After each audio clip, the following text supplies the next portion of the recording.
చుట్టుకోవడం అయితే అయిపోయింది ఫ్రెండ్స్. మనం వీటిని ఇట్లా తీసుకొని గట్టిగా వచ్చేటట్టు ఇట్లా రౌండ్ చుట్టుకోవాలి.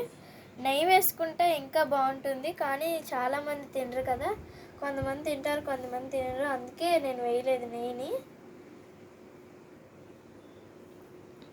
మనం లడ్డు చేసుకునే ముందు ఫ్రిడ్జ్లో నుంచి బెల్లాన్ని 2-3 అవర్స్ ముందే తీసి బయట పెట్టుకోవాలి. మనం ఫ్రిడ్జ్లో నుంచి అమ్మటనే తీసి చితక్కొట్టుకుంటే నలగదు ఫ్రెండ్స్, అందుకే 2-3 అవర్స్ ముందు తీసుకొని బయట పెట్టుకొని ఉంచుకోవాలి.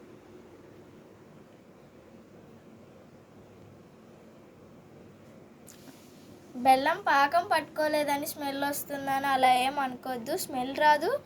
ఇంకోటి ఏంటంటే బూజు కూడా పట్టదు, ఇంకా మనకి చాలా రోజుల మటుకి నిల్వ ఉంటుంది. పిల్లలు తినేటప్పుడు కూడా చాలా ఇష్టంగా తింటారు ఫ్రెండ్స్. పల్లీల బదులు మనం డ్రై ఫ్రూట్స్ కూడా యూస్ చేసుకోవచ్చు, అందరి దగ్గర ఉండవు కదా, కొంచెం కాస్ట్ ఎక్కువగా ఉంటాయి కదా, అందుకే మనం పల్లీలు యూస్ చేసుకుందాం.